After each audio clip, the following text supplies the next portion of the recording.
Gondwana Records podcast. Gondwana Records podcast. Hello and welcome to another edition of Gondwana Records podcast. I'm Mari from Gondwana Records, and for the next two episodes, we are featuring an incredible Milo Fitzpatrick. He is a bass player, composer, and one of the founding members of Portico Quartet. Milo just released Vega Trails, the second album from his chamber jazz project, Vega Trails. And for this podcast, I had a chance to connect with him in Spain. I'm in South London, and you must be in Spain right now? That's right. Okay, so since 2022, Madrid has become your new home. And I'm very thanks to the technology, although there was some technical difficulty, but we are in the same room. And I should say, hola. Hola. Buenas tardes.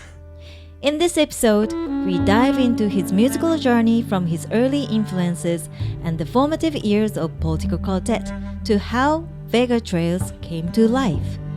And as always, we'll wrap up the episode with a Q&A session where Milo answers questions from his fans.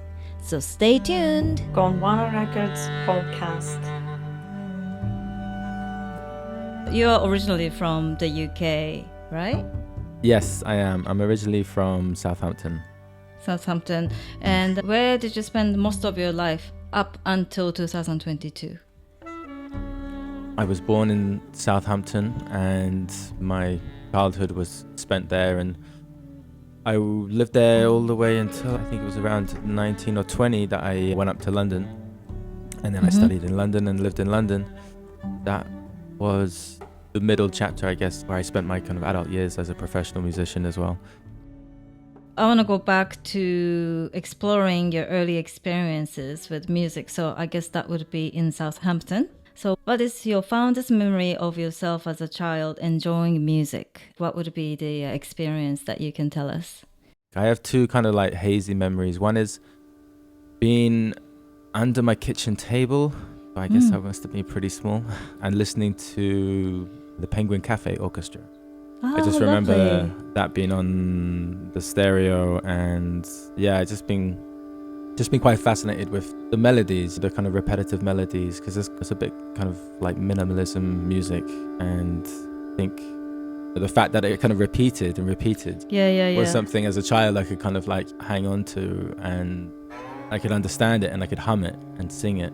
And then the other kind of memory is being in the car. We listened to music a lot in the car. I'm one of 6 children, so we had quite a big family, and we used to go for these epic drives, kind of driving to France or something, and there'd be 8 of us in a Peugeot 505 estate wagon, and I think having the stereo on and having music on was the only way to kind of like maintain some semblance of order in the car with 6 children. So we listened to this tape, and I was trying to remember what it was. I think it was like the top 40 of the UK charts in 1986.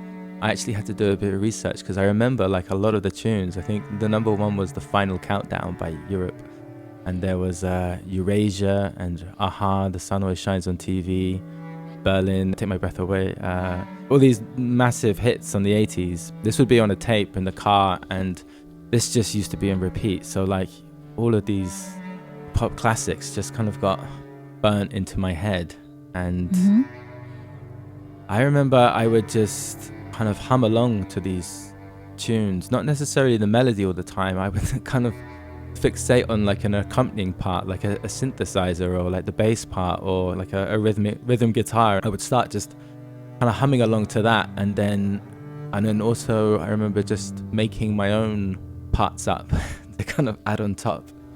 So I would just kind of be there like humming, and I think we all were in the car, you know, all my brothers and sisters. Like I remember my older brother would always be kind of doing this very kind of primitive form of like beatboxing along with the music. So yeah, it was quite a musical family I grew up in. My mum and dad were both doctors.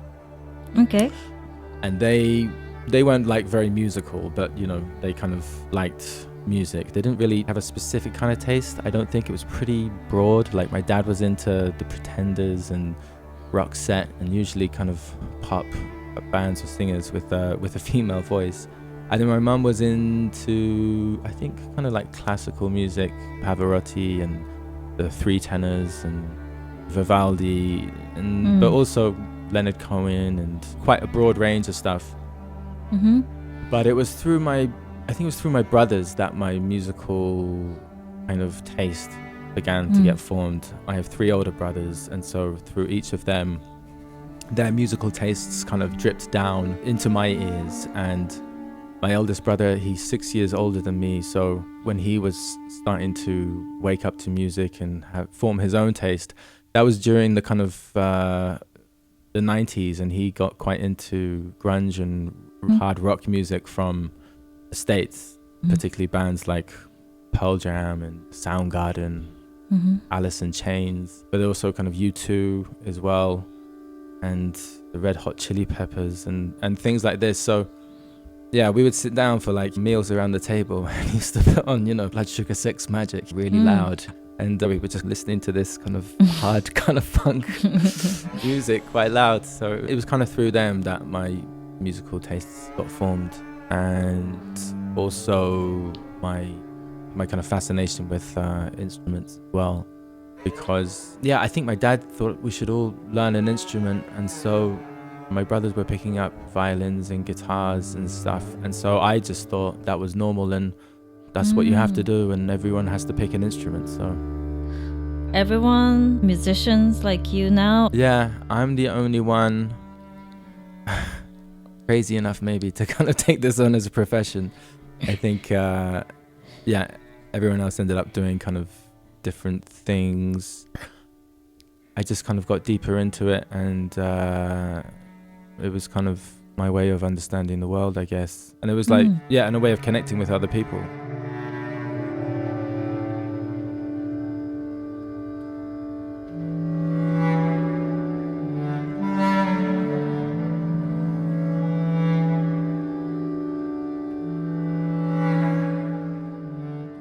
What was the first instruments that you picked up? I don't think it's a double bass for a child.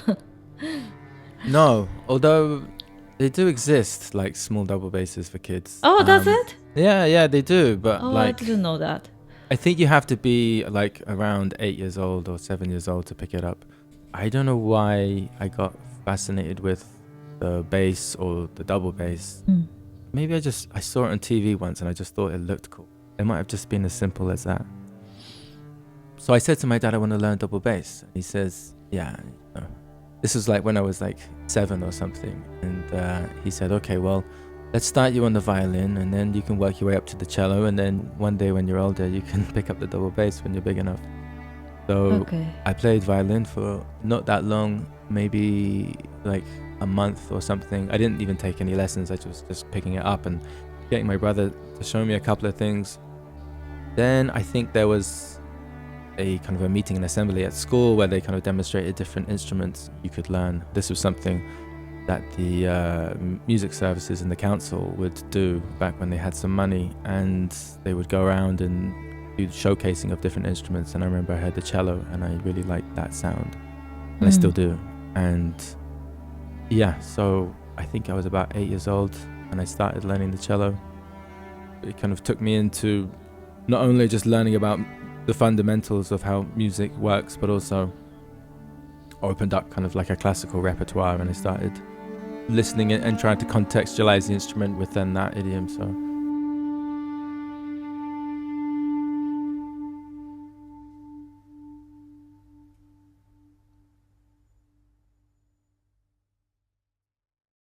were you a child who enjoyed practicing? I guess with the string instrument, I feel like the practicing is vital to progress. it is. I am having the same discussion with my son at the moment about learning the piano. The kids, they need to be gently encouraged into this kind of mode. It's quite hard as a kid to maintain that type of self-obedience and find that methodology in trying to practice. But I would have to do, I think it was like 15 minutes a day, and I would have to have this tiny little book that it got signed and that I had done this. And I can probably admit this many years afterwards that I think I forged like my parents' signatures once or twice just to say I had practiced. But my teacher would know, and the teachers always know if you practiced or not. So when you come back the next week. But, you know, I think with being in a house with lots of other children also learning instruments, I just, again, thought it was just a thing that you just do.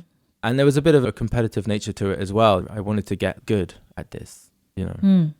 So, yeah, I don't think I needed to be pushed too much. But, you know, obviously as a 9-year-old, your mind wanders and you want to do other things and play football or whatever. But, yeah, you know, literally picking it up and touching the instrument a little bit each day helps, reinforces your bond.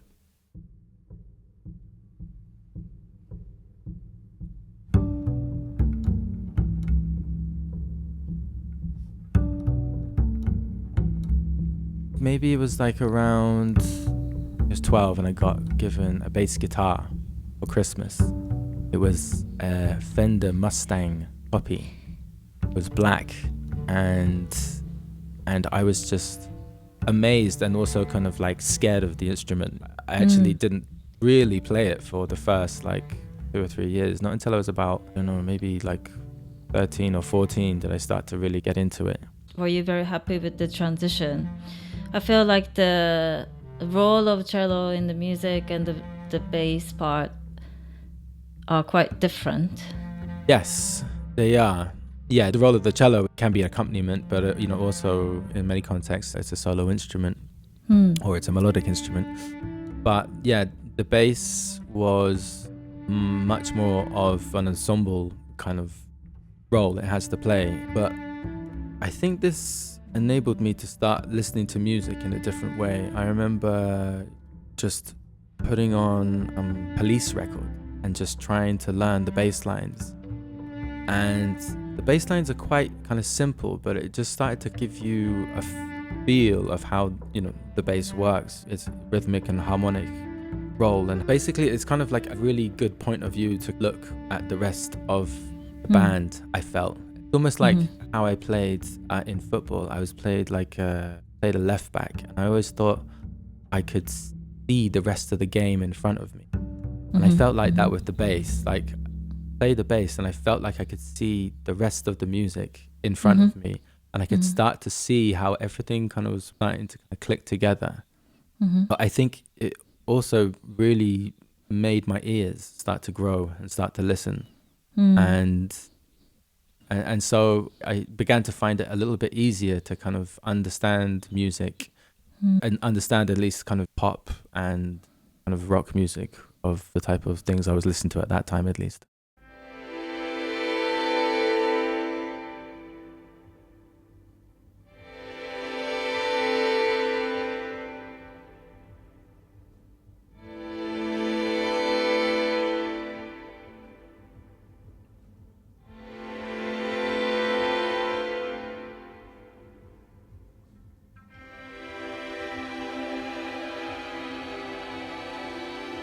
Gondwana Records podcast.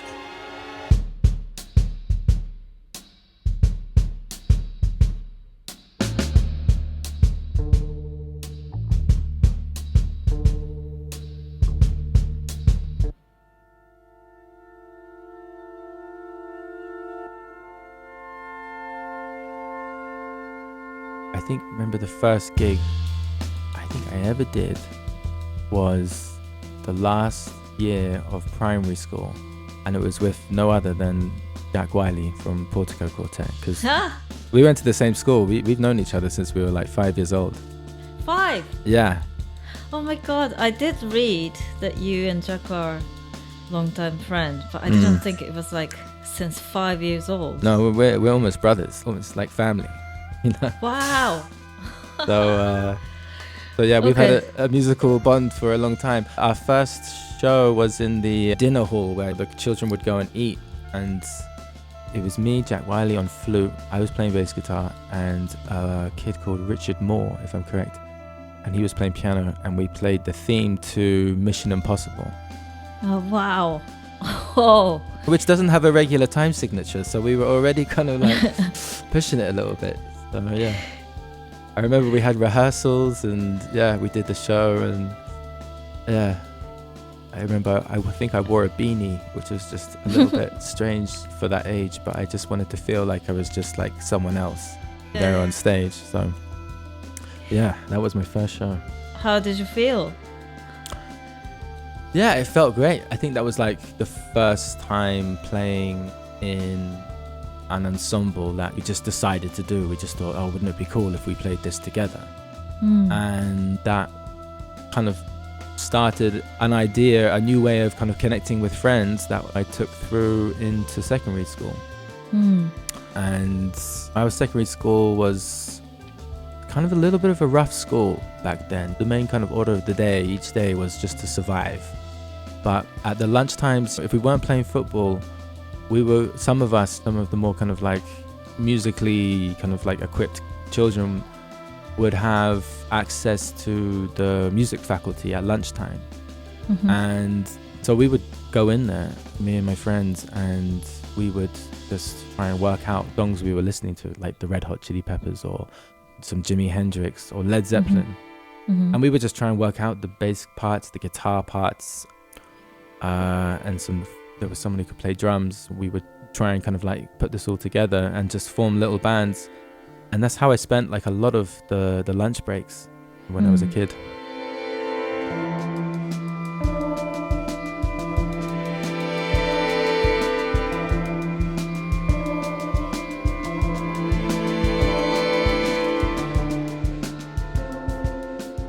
But I had a good music department, and there was a teacher there called Mr. Hall, who I think saw something in me and saw that I probably wanted to kind of go on and study music at A level. But to do that, I had to have grade 5 music theory.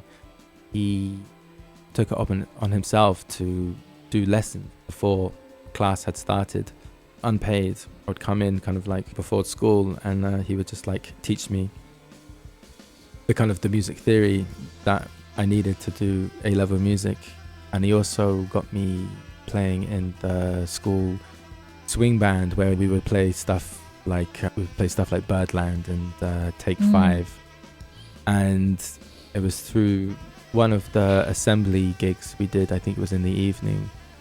We just finished the show, and a guy came up to me afterwards who was the director of the Southampton Youth Jazz Orchestra, a guy called Dan Marmolinero, who I think actually teaches now in the Faculty of Music in Southampton University. And he said, do you want to come along and try and join this Southampton Youth Jazz Orchestra, SIJO it was called. And so yeah, I was kind of quite nervous, but I really wanted to do it. And I came to a few rehearsals, and I was just kind of shadowing the bass player, the one who was about to leave. And yeah, for the next term, for the new repertoire of music, the piece they were going to look at was Evans's and Miles Davis arrangements of George Gershwin's Porgy and Bess. And this is like some of the hardest music, I think, even now for like a big band to play. I don't know if anyone knows that first tune called Gone. The timing and the rhythm in that is so difficult, but it really challenged me, and it made me kind of have to practice furiously. I remember in the summer before this new term started, I was just listening to this music and just trying to kind of get my fingers around it on the double bass, which I just only started to play. But yeah, I think it was just from watching him and how he kind of like conducted the big band, and I started to learn about kind of orchestration and like phrasing and all, just how to kind of rehearse actually was one of the things, how to kind of like focus in on passages and try to kind of see the big picture of what the composer was trying to connect with. And that was like a huge part of my education, was watching him and being in that band. I mean, plus all the musicians were so good. And we got opportunities to play in Montreux Jazz Festival, and the council paid for us to go to Havana in Cuba, and we went over and played there. It was such an amazing experience for, what was I back then? I must have been like 16, 17, 18. And I remember kind of thinking, after we'd done like these big shows and stuff. And we were playing with, they always had guest musicians like Guy Barker, Jason Yard, Julian Joseph, Scott Stroman. He had these connections from his professional music playing up in London, because he was a saxophonist and a composer in his own right. And so he would bring down these players who just gave you that first-hand experience of, first of all, what it was like, real working musicians were like, and also kind of hearing kind of all of their stories and their experiences on the way. And I think it was around then I thought, this is what I want to do. I want to do this.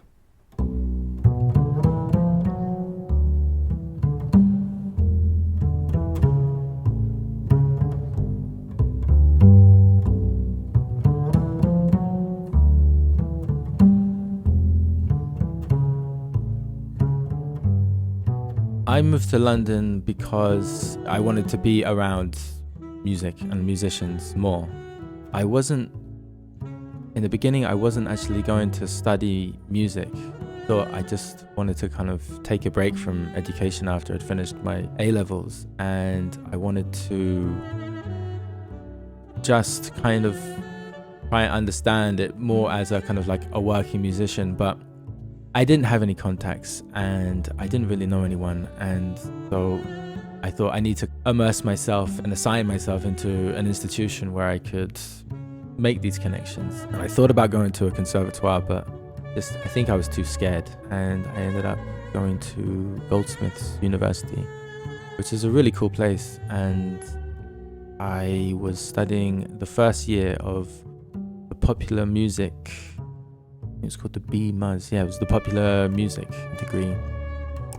I think that first year they were still kind of like trying it out and testing it out, but I struggled to kind of fit in with the whole university thing. I didn't really like the partying and the freshers week and all of this. I didn't really like that, and so I kept in touch with Jack, who was going to a different university, School of Oriental and African Studies, SOAS, and I would actually go over there and hang out at SOAS more. And I actually think I made more friends over there. I don't know what it was. I found just the people maybe just a bit more interesting, and especially people doing the world music course I thought was really interesting. And yeah, it was through Jack. He invited me over to his halls of residence once, and he said, yeah, I've met this other guy called Nick Mulvey, and he's a musician and plays really cool kind of Cuban influenced and flamenco guitar. And he also has this instrument you should check out. And so I went over there and I met Nick, and he was a really nice guy. And he showed me this instrument, the Hang. It's like this kind of inverted steel drum kind of instrument. Nick was saying, yeah, I can go out and make money with this. I go on the street and I play with my other friend, Duncan Bellamy. And we're making some money. And I was like, that's really cool. And I said to Jack, should we try and do the same? So we went out on, I think it was I don't know if it was Hungerford Bridge or something, on a freezing November night. And just the wind was howling and my hands went numb, and we were trying to play some jazz standards and no one was stopping. Like everyone was just cold and wanted to go home. No one was stopping, so we thought, this doesn't work with us. And I don't know who suggested it, but yeah, we kind of, at one point we thought, okay, why don't we play with these other guys, play some bass and some sax with these other guys who seem to be doing pretty well. Maybe we just wanted to kind of piggyback off their success, I'm not sure. But we went down, and I think it was the first place we bussed was down at the South Bank along the promenade just outside the British Film Institute. And yeah, the amount of heads that turned and the amount of people who stopped, we were like, all right, there's something here. And so that encouraged us to put some more work into it and to carve out some more pieces and try and kind of expand the repertoire.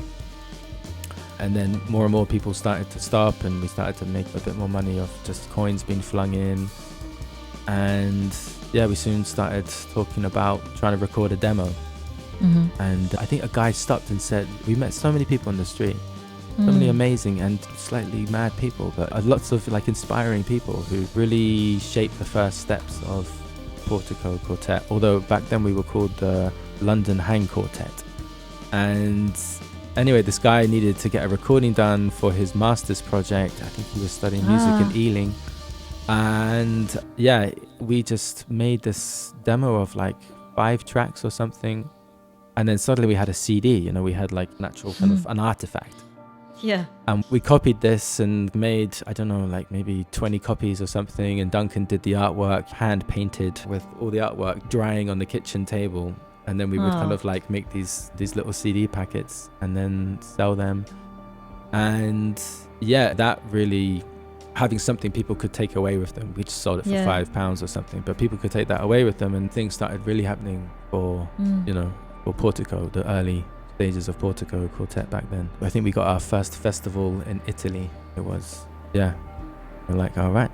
Wow. So I guess as soon as you moved to London, I mean, there was a little struggle, but your life with the Portico Quartet, that kicked in. I think it was finding those friends, first of all, was so important. And finding a musical bond, that's so hard. So many musicians, I remember saying, would say, you know, you're so lucky that you find these people that, you know, you like and you connect with, and that, you know, and you make good music together. And, you know, I don't take that for granted even today. Like, it still is, you know, it's hard to find, you know, these people that you connect with, and then you can make something musically, you know, kind of magical happen with that. So that started to give, some shape to the London kind of chapter. And I started to feel like the beginnings of what it was like, you know, to be a working musician.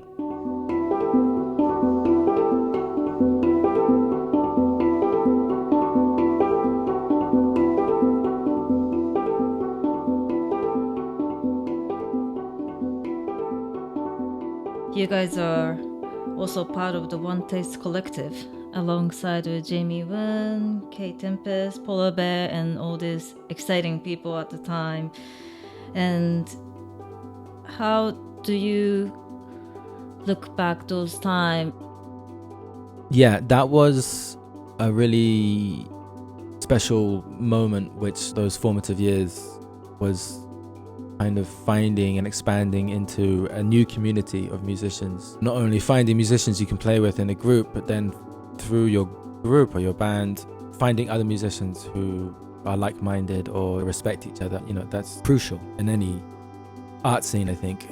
So I think, again, it was just from busking, and people would come along, and after we would play, they would say, hey, we're doing this, or hey, I've got this place I would love you guys to play, or so many invitations would come along. And so one day this girl, really bubbly, vibrant girl called Danny Evans came along and said, I would love you to play at my night down in Balham in South London. And we went down there. It had this really great kind of like a function room with a stage. It was really nicely set out.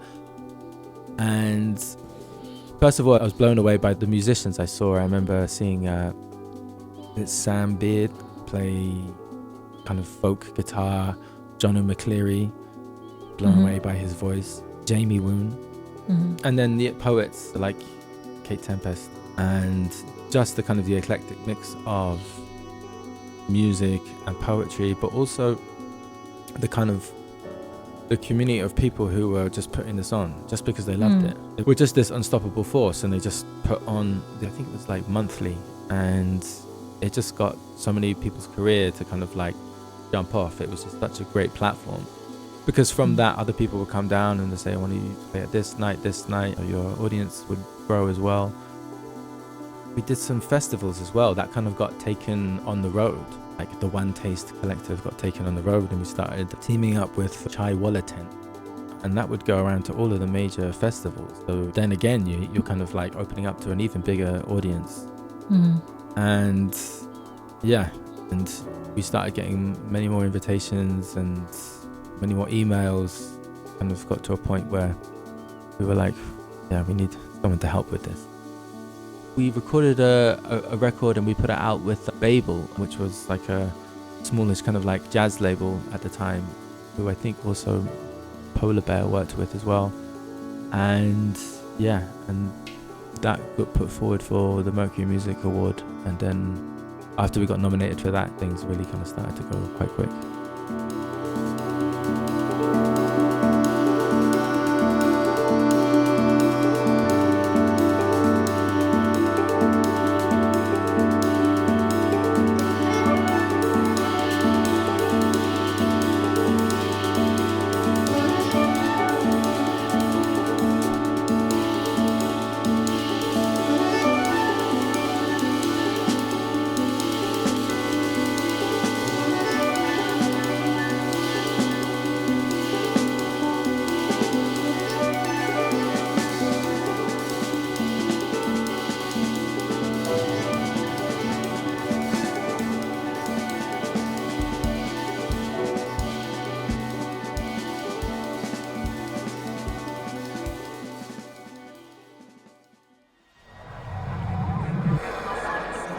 Gondwana Records podcast.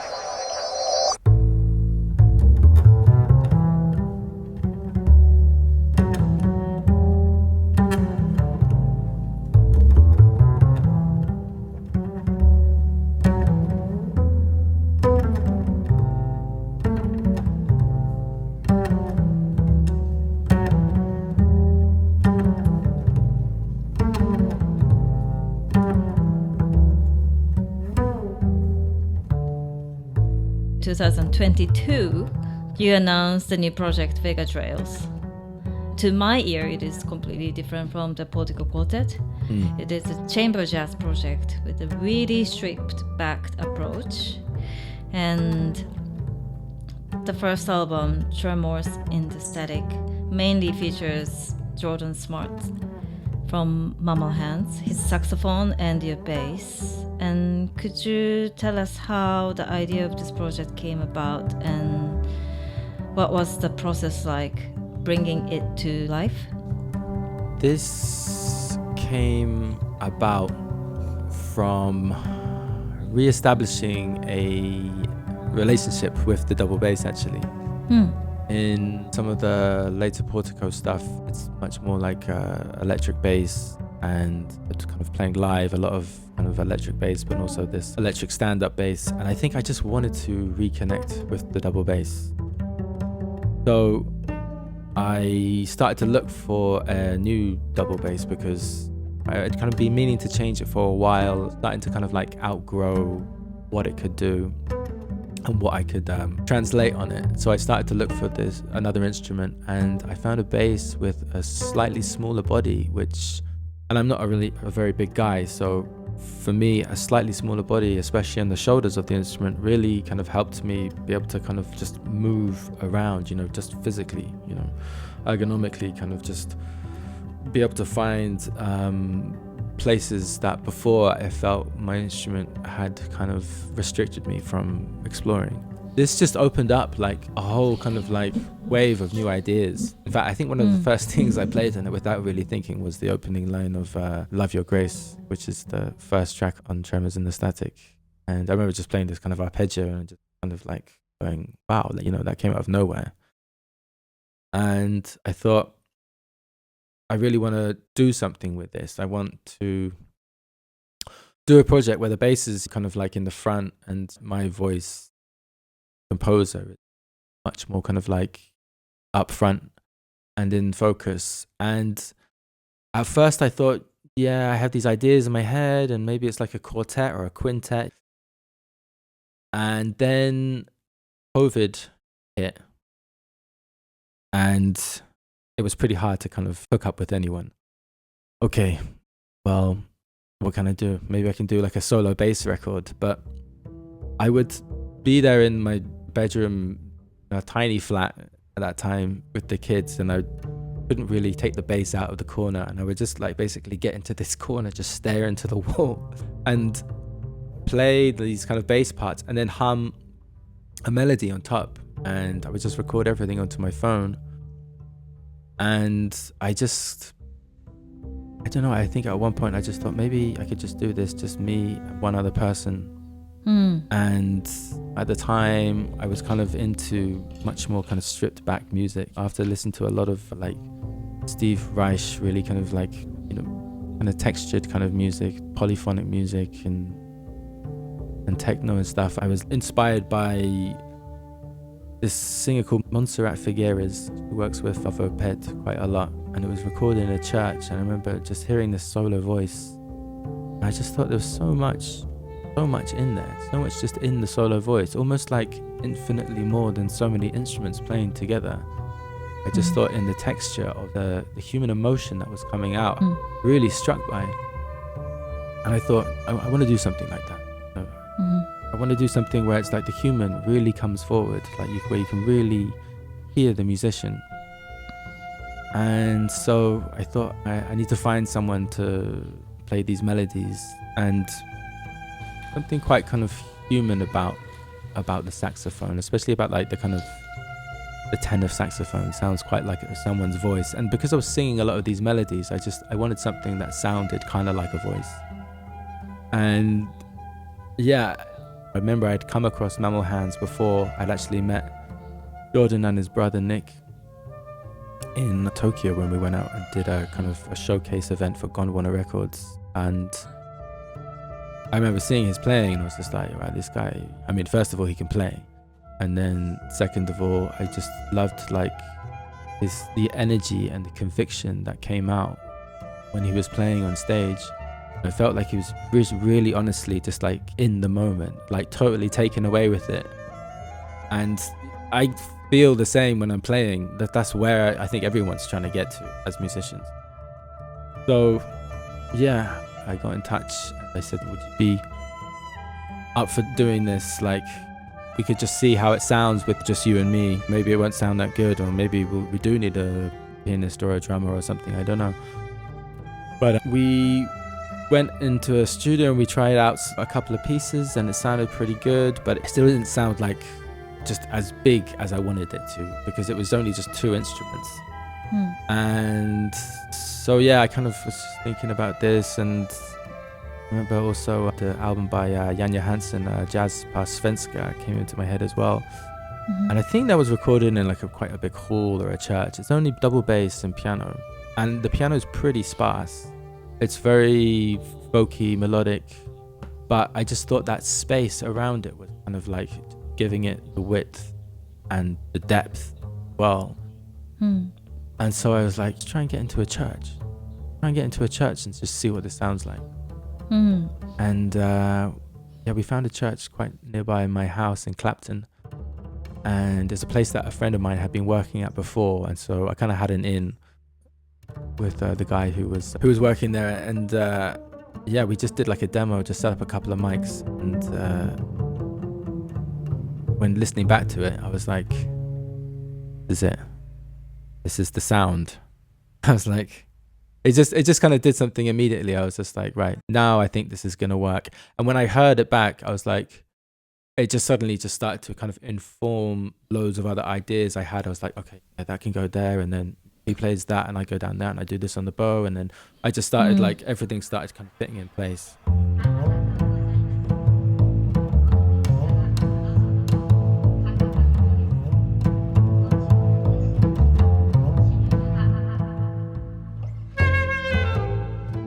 To me, Vega Trails music resonates with Japanese haiku. Haiku is a Japanese traditional poem that captures the moment or season or human experience. And this has to be written in 3 lines. It's a syllable of 5-7-5 structure. These 3 lines have a deep meaning, and it's slightly vulnerable or nostalgic. Especially the first album, I was like, this is like haiku.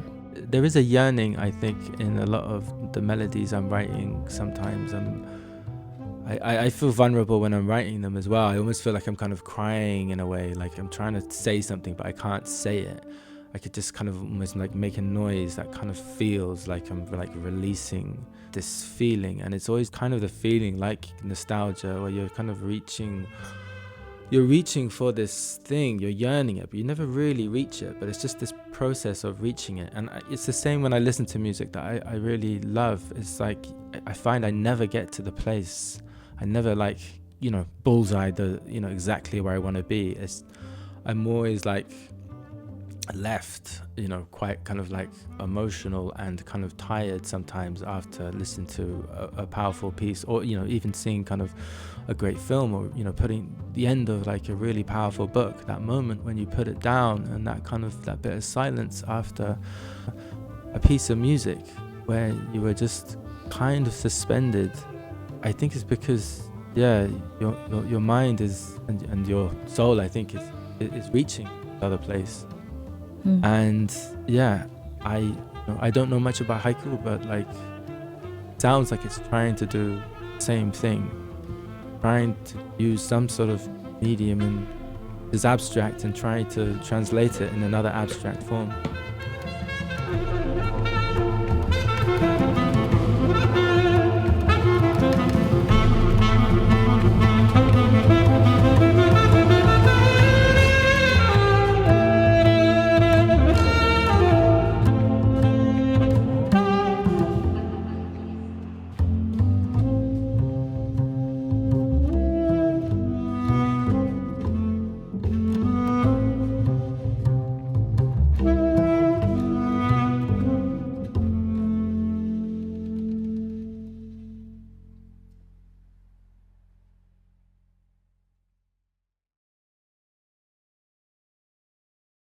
Before we move on to the Q&A, could you tell us where the name Vega Trails comes from and what it means to you? I think at the time I was reading a book by Carl Sagan called Contact, which actually there was a film about as well.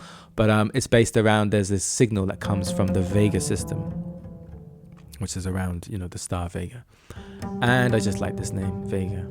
I felt like it just was a bit lonely as just one word, so I just trying different things kind of like in my mouth, and I don't know why, maybe I was just thinking about paths towards Vega or something like this, and so the word trails came up. But the funny thing is, with Vega in Spanish means kind of like riverbank, and trails obviously is kind of like paths. So when you type in Vega Trails, sometimes you get all of these kind of walking routes around rivers. Gondwana Records podcast. Let's move to Q&A. Your fan has sent us many questions. The first question comes from Gonzalo22. Besides Gondwana artists, which modern jazz are you listening to? Ooh, modern jazz. Not listening to loads of modern jazz at the moment. Although I went and saw the pianist Shy Maestro.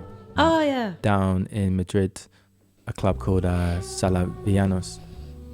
And man, it was unreal. Not only him, but like his band as well. I was actually really hoping to see the bass player Jorge Rueda, and he's a Peruvian bass player based in New York. Just pretty mind-blowing on the double bass, I love when musicians just push the boundary into the distance. You're like, wow, it just feels like it can go on forever. But that band, they were so good. It was like technically mind-blowing, but like really soulful, and I just loved how fun it was. Like, I hadn't been to a jazz gig in ages, and I loved just standing in the audience and just like hearing like all the people like whistle and sigh and like yelp, and just like it was so fun. So if anyone gets a chance to see my Maestro and his quartet, that's pretty good. Cool. That's interesting because Shy Maestro used to play with the Avishai Cohen, the bassist. Yeah, okay. Yeah. So that's something to the double bass player then. I think he definitely demands a very like adept player. Yeah, I think Jasper Hoynby has also played with him, who's another amazing bass player. But I think he demands quite a lot. I could never feel those shoes. I only want to listen. It would scare me so much. Next question. It is from Pelizzotti. Hey Milo, your contribution to Portico Quartet is outstanding. What are some of the biggest takeaways from working with Duncan and Jack? I think like from working with Duncan and Jack, it's such an interesting relationship because they're such good friends of mine. The way they see music, I just have so much respect for, because they see it in such a different way than I do. But also many times we see music the same way together. Yeah, they just constantly surprise me. They think of doing things that I would never think of doing. And I love that. And it always makes it refreshing and pushes you into new places. So you're always growing when you're kind of challenged and you're trying to fit in with something that sounds really cool, but you just don't understand it. And those are the points that you grow. So I think, the way they push me as a musician is something I have a lot of respect for. Thank you. The next question comes from Sheldon Juniors. Do you consider your music spiritual? I find it very profound and conducive to meditation.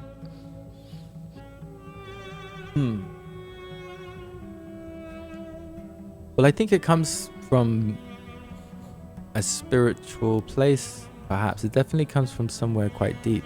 A lot of like the melodies and things, I don't sit down at the piano and just noodle around and try and work stuff out. I mean, sometimes that can work, but often for me, like, it really comes from nothing. It just kind of comes out. Sometimes I don't know where it comes from. And so perhaps we are kind of like connecting. Maybe maybe it kind of speaks the same language. I'm not sure, but I'm really grateful that someone has that type of deep connection with music. It means a lot. Very honored. Thank you. And the next question comes from Joris. Can you share a bit about your very expressive way of playing the bass? I think I always challenge myself with the double bass. I always come up with things in my head that I can't really play. Or in the beginning, I can't really play. And maybe sometimes I get to the point where I'm like, I can't quite do it how I want to do it in my head. So I change it. But I often like music where each part can almost be played just on its own, and it's interesting, has something to say, that there's a voice in there trying to say something. And with bass playing, sometimes it really is just about just putting down the root note and letting other stuff grow on top of it. That's really important. But other times, especially in a very kind of stripped back process, and because I start a lot of the ideas, they can either come from just singing or humming, or they come from playing the double bass. I'm trying to make the bass sound kind of melodic in its own right. I think some of the best bass lines, even walking bass lines in bebop, jazz, like Ray Brown, like I love his walking bass lines. They kind of sound like melodies within themselves. And I think that's kind of like key in a lot of good music writing, is that each part, it feels like its own part, and at the same time together kind of coalesces harmoniously and works together. I'm kind of trying to do things that the double bass doesn't usually do, and then I try and kind of fit how other parts of the music can kind of like structured around it. Thank you. And the last question of this episode comes from Carlos Glamberg. Did you record the first Vega Trail album without a click track? Yeah, I mean, nothing was to click. Like, there was no clicks. We were just like there in the church. Maybe Jordan had a small monitor just to hear me, but other than that, we were just listening to each other. And playing not to click is, for some music, it's really important. It can really kind of make the whole thing really work. But it was quite liberating not playing with a click and not playing with any kind of percussionist or anything like that, because the music can just kind of move organically, a lot like classical music can if it's led in a small ensemble by the principal player, or if it's a larger ensemble by the conductor. But when it's just two people, you can just listen and you can just kind of flow with it. And I really wanted that to come through on the first record. I really wanted us to hold pauses sometimes, just to hear the way the note died in the church, until it kind of like died to such a point it leaves you hanging in that tiny bit of silence, and then to take the breath and do the next part of the phrase. It just creates a much more kind of organic way of flowing for that particular style of music, though.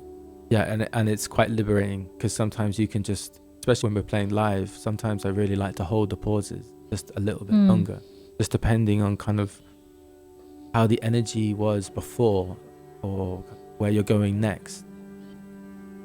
In some ways, those are the little moments of improvisation, just improvising with silence.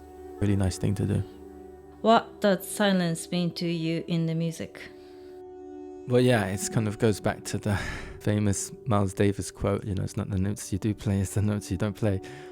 John Cage was really interested in this as well, looking at how silence shapes sound and how, sound shapes silence. It's the kind of the yin and the yang, the light and the dark. Without it, if there was just constant noise, there wouldn't be this shape, I guess. That's what, Miles Davis was really talking about, was just the shape of what you were playing. Sometimes when I sit down and, I'm about to start playing, and I just sit down there and I'm just kind of like wait for a moment before I play. And I think, like, first of all, sometimes I think, do I really need to make noise right now? Do I really need to kind of like pierce the sound in the room with this note? And which note is it going to be? And how am I going to play it? And now I don't kind of calculate all these things. There is like a couple of seconds where I do go and I'm about to play. And I think subliminally, maybe subconsciously, I ask myself, what am I going to play? And why am I going to play it? You know, what do I feel? And how am I going to carry this feeling or change the feeling in the room? I just think you have to have there has to be a real meaning sometimes as to why you're making music and why you're going to make sound. Sometimes it makes me, not play for kind of, I don't know, days. Sometimes I don't play, until I really feel like I have something to say. It's kind of a detriment to myself sometimes because I find I don't practice, enough. Other times you go into the room, you're like, I'm just going to practice today. And so, you don't think about that so much. But it's more in those moments when you're going to be creative and you're like, sometimes I wait for a long time. And I don't even listen to music for a long time sometimes until like I feel like I really have something to say and I have to get it out. And that's often when ideas kind of come out and they start to, they stick around.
Gondwana Records podcast.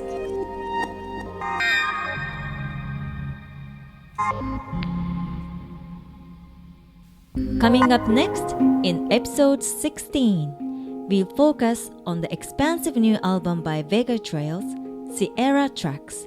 Thank you for listening and see you on the other side.